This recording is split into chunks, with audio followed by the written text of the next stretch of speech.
Eto na, pinag-uusapan talaga ngayon. Di ba, mainit na mainit ito, Ray. Kim Chiu at Andrea Brillantes pinagsasabong sa kalendaryo. Nagdulot ng debate online ang pagbida ni Andrea bilang calendar girl. Nakasunod ni Kim. May ilang kasing nagsasabi na mas sexy raw si Andrea, habang say naman ng iba mas proportionate ang katawan ni Kim. Ayun na, sabi na ako, alam ko, pag-uusapan, i-compare talaga ito. Kasi nga, kasi ina-expect din talaga na, hindi kasi pwedeng mangyari yun, Ray, na 2025, tapos for 2026, si Kim Chiu uli yung endorser or calendar girl ng naturang product. So, kailangan nila ng panibagong endorser. Every year na nagpapalit sila. Nagpapalit. Pwedeng maulit every after, halimbawa after 2 years, katulad yung mga nangyari dati kay Pia Wurtzbach or Marian Rivera, nakailang beses din. Pero kaya lang, ang kino-compare kasi physical, si Andrea versus Kim, which is hindi naman pwedeng i-compare. Sa akin, magkaiba sila ng body frame eh. Walang comparison. Pero ang importante kasi, nagpayanig kasi nung lumabas si Kim. Kaya, pumayag siya, yung kanyang kalendaryo. As in, yanig talaga ang Kim Paulandia. Pati ang social media. Do, alam naman natin na hindi naman bago ang magpa-sexy si Kim sa mga pagta-travel niya, sa mga resort islands. Pero iba, parang binigyan kasi ng sexiness na may grace, na may respeto, yun sa kanya. Parang pinaghalo-halo kasing Victoria's Secrets yun eh. Na sexy Pati talaga, yung at the same concept, time, diba? hindi malaswa. Pero yun yung nga, pati nga si Darren Espanto, di ba, pinagtripan nga yung ni Kim. Lahat ng poster niya, yung di ba, ikinala sa buong wall ng sa hallway ng Ignacia. Ang difference sigurong pwede kong i-consider ngayon ay yung kay Andrea, yung kay Kim kasi, yung calendar niya, tinago yun ng mga Kim Paulandia, yung mga fans talaga. Kumbaga, eto kasi kay Andrea, pwedeng ang magtabi nito yung mga kalalakihan, yung mga gano'n naglalagay sa kung saan-saan part ng kwarto. Yung calendar kasi ni Kim, souvenir talaga. Ginawa nila yung iba, pina-frame nga, pina-autographan kay Kim. Kasi nga, iba yung dating eh. So, ibig mo sabihin, iba yung image nung kalendaryo Yes. ni Andrea compare kay Kim. Oo, yung kay Andrea for sure. Kasi nabasa ko nga yung isang nag-attend ng event na yun ni Andrea. Naghahanap pa siya ng mga tricycle driver or jeepney driver for that matter na pagbibigyan niya ng mga calendar Actually, ni Andrea. Samantalang yung kay Kim noon, naubos agad, kinuha agad ng mga fans mismo. Actually, yung kalendaryo ni Kim, hindi naman na, hindi ko naman siya kino-compare, pero kasi totoo talaga to Totoo. Kasi yung kalendaryo ni Kim, pwede itong ilagay sa isang lugar na kahit may mga bata. Oo. Diba? Iba yung dating. Hindi ko lang alam kung yung kalendaryo o yung mga photos ni Andrea dyan sa kalendaryo na yun, pwede ipakita sa mga bata. Pwede nga sigurong ilagay lang to sa mga kwarto ng mga barako or doon sa mga mature. Kasi yun na nga, di ba? Kasi iba kasi yung image ni Andrea eh. Hindi katulad ni Kim na pwedeng pambata, pwede rin naman pambata si Andrea, pero pwedeng pambata kasi marami rin mga bata kasi mga batang fans itong si Kim dahil sa mga nanay na mga Kim Paulandia. Pero ako yun ang impression ko talaga. Kinuha ng mga Kim Pao fans yung calendar na yon, nag-effort sila bumili ng product para makakuha ng calendar, pina-autograph nila at pina-frame nila yung ganon. Kasi aminin natin, ang calendar talaga usually nilalagay yun ng mga lalaki sa. Di ba nauso nga yun? May calendar sa CR, calendar sa kwarto, at saka yung kalendaryo kasi saan. Yung kalendaryo kasi ni Kim, nakita ko kahit sa mga karinderya, may mga diba? ganon. May mga ganong karinderya. Iba ang dating eh. Oo, kahit nga sa, ang tawag dito, kahit nga sa mga tricycle, di ba, merong ganyan. Makikita mo yung kalendaryo. Hindi ko pa kasi nakikita yung kay Andrea, kaya mahirap magsabi. Pero, ang sinasabi namin ni Don, parang mas wholesome.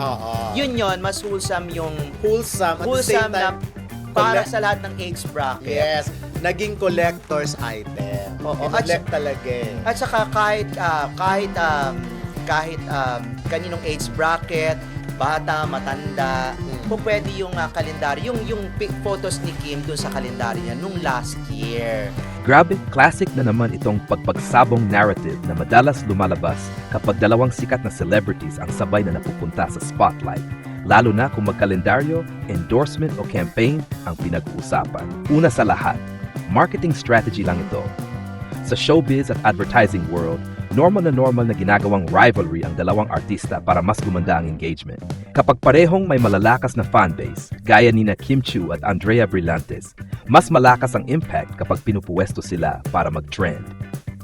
Ang pinagsasabong sa kalendaryo ay hindi totoong away, kundi creative competition na nagpapaangat lalo sa brand at sa kanilang individual careers. Kim is a household name, 18 years nang nasa spotlight, at isa sa pinaka-stable na endorsers sa bansa. Kaya kung may calendar shoot siya, asahan mo, classy, mature but fresh, strong brand appeal, clean, wholesome, and established. Si Kim ay reliable choice ng mga brands dahil pare-pareho ang quality ng output niya. Andrea naman ay Gen Z power, trendy, experimental, at mabilis mag-viral. Kapag siya ang nasa calendar, youthful and daring, social media magnet, high engagement visuals, strong fashion-forward influence. Siyempre, iba ang dating niya sa younger audience. Pinagsasabong? Honestly, walang talo. Kung tutuusin, magkaiba ang market, magkaiba ang branding, at magkaiba ang style. Pero pareho silang malakas, kaya natural na magkakaroon ng comparison. Pero this time, healthy and purely promotional lang. Kim, classic idol. Drea, trending generation icon. Dalawang flavor, parehong patok 5. Ano ang mas malalim na ibig sabihin ng balitang ito? Dito makikita na hindi nalalaos si Kim. She still dominates new endorsements. Lumalakas palalo si Andrea. Napapasabay sa big league. The industry is evolving. Veteran plus new gen are both powerful at higit sa lahat, walang need gawing personal ang marketing move. Ang pinakamahalagang point, fans should celebrate, not fight. Mas okay kung ang fans ay suportahan ang kanya-kanyang idol, i-celebrate ang diversity sa showbiz, i-appreciate na parehong relevant ang Kimdustry at Gen's Queens. Hindi to clash, kundi double win para sa female representation sa industriya. Ang balitang pinagsasabong sina Kim at Andrea sa kalendaryo ay pure hype at promotional narrative. Pero sa totoong buhay, ito ay patunay na malakas ang dalawa. May kanya-kanyang identity at parehong mahal ng public. Kapag dalawang matitibay ang pinagsabay, natural na magkakaroon ng comparison. Pero ito ay sign of success, hindi rivalry. Hindi na talaga nakapagtataka kung bakit pinag-usapan ng gusto ang sabayang paglabas ni Kim Chiu at Andrea Brillantes sa calendar world. Dahil parehong may bigat, may dating, at may kanya-kanyang lakas ang dalawang ito. Pero kapag sinasabing pinagsasabong, doon nagkakaroon ng dagdag na init at intriga, kahit minsan marketing hype lang talaga ang pinagmumulan. 1, 2 generasyon, isang malakas na epekto. Ang presensya ni Kim Chiu na halos 2 dekada nang nasa showbiz ay hindi basta-basta. She represents consistency, grace, at staying power. Kahit anong brand ang hawakan niya, nagiging iconic.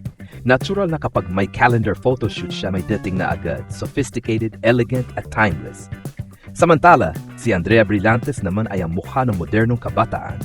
Bold, fearless, fashionable, at may kaibang energy. Siya ang tipo ng personalidad na kahit simpleng post ay nagtra-trending agad sa TikTok at social media. Para siyang spark plug nagbibigay ng bagong flavor sa anumang campaign. Kaya kapag parehong lumabas sa isang mundo, calendar world, boom, pasabog talaga. Ash do, hindi totoong away, pero totoong kompetisyon. May mga brand talaga na gustong sabay iangat ang dalawang artista para mas lumakas ang buzz. At hindi ibig sabihin nito na may away. Ang totoo, Kim ay pang-established audience. Andrea ay pang-modern, youth-driven market. Pero dahil parehong malakas ang fanbase nila, pati media, natural na magkaroon ng paghahambing. Nakakatuwa lang isipin na kahit magkaibang panahon sila sa showbiz, pareho silang relevant at pinagkakaabalahan ng publiko. Visual power, Kim, classic beauty. Andrea, fierce modern look. Ibang-iba ang dalawa pero parehong may sariling higanting appeal. Si Kim Chiu, malambot ang aura, elegant, refreshing, calendar girl na may class. Si Andrea, confident, fierce, youthful, visually striking.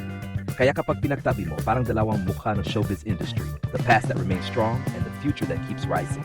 4, mas pinag-usapan dahil parehong malakas ang totoo.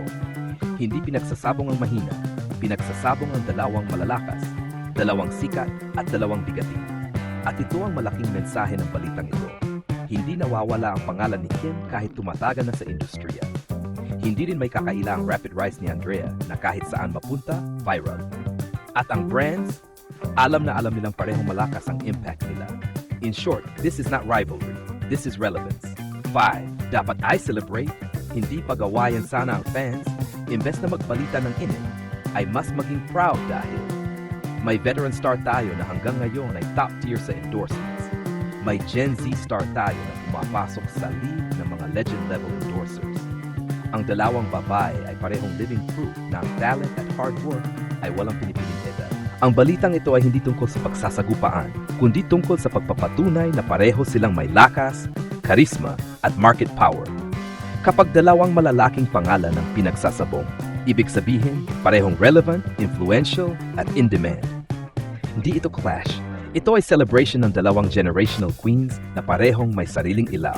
Para sa akin, ang ganitong klaseng balita ay isang classic showbiz move. Gumagawa ng ingay, komparasyon, at intriga, lalo na kapag dalawang malalakas at sikat na artista ang involved. At sa kaso ni na Kim Chiu at Andrea Brillantes, hindi talaga maiwasan ang buzz dahil parehong may malaking pangalan at solid fanbase. 1. Para itong laban ng dalawang generation, pero sa magandang paraan, hindi rivalry ang nakikita ko dito, kundi contrast ng dalawang panahon. Kim Chiu, established, classy, refined, at may pang long-term appeal. Isa na siyang calendar classic na hindi nawawala sa demand dahil sa kanyang clean image at consistent professionalism. Andrea Brillantes, vibrant, bold, modern, fierce. Siya ang nagre-represent ng bagong henerasyon na fearless at palaging trending. Magkaiba sila ng style pero pareho ang lakas ng impact. 2. Natural na paghambingin pero hindi ibig sabihin may tensyon. Kapag may brand o calendar project na may dalawang powerful stars, automatic magkakaroon ng pinagsasabong headline. Pero ang totoo, marketing strategy ito para umingay ang dalawang kampo, para mas maraming fans ang ma-excite at mag-react. Hindi ito indikasyon na may hidwaan o totoong kompetisyon sa likod ng camera. 3. Mas malaking win ito para sa dalawang artista. Para sa akin, ang ibig sabihin ng news na ito ay pareho silang in-demand at mahal ng mga brand. Hindi sasabihin ng brand na pagsabayin sila kung mahina ang isa. In fact, si Kim, reliable star power. Si Andrea, youth-driven influence. Pagtatapat man o hindi, parehong panalo ang dalawa sa exposure at relevance. 4. Mas issue ito sa media at fans kaysa sa kanila. Dalawa lang ang nagiging reaction ng publiko. Yung iba, nagiging emotional, parang kailangan pumili ng mas bagay. Yung iba naman, natutuwa dahil parehong malakas at parehong shining. Pero kung titignan mo objectively, hype-building tool lang ito. Sa dulo, ang dalawang artista ay parehong nagkakaroon ng spotlight at iyon ang tunay na goal. 5. For me, this should be seen as a celebration, not a competition. Ito ang mensaheng nakikita ko sa balitang ito. May respect ang industry sa longevity ni Kim. May admiration sa fearless rise ni Andrea at pinapatunayan ito ng brands, pareho silang valuable. Kaya para sa akin, ang balitang ito ay hindi dapat gawing sagupaan, kundi pagpapatunay na dalawang reyna mula sa magkaibang era ang parehong namamayagpag. Final say, ang balitang pinagsasabong, sila ay hindi tungkol sa away, kundi tungkol sa kung gaano sila kalakas, ka-relevant at ka-in-demand. Sa mundo ng showbiz, hindi ipinaglalaban ang mahina, ipinapatong ang malalakas. At iyon mismo ang nangyayari dito.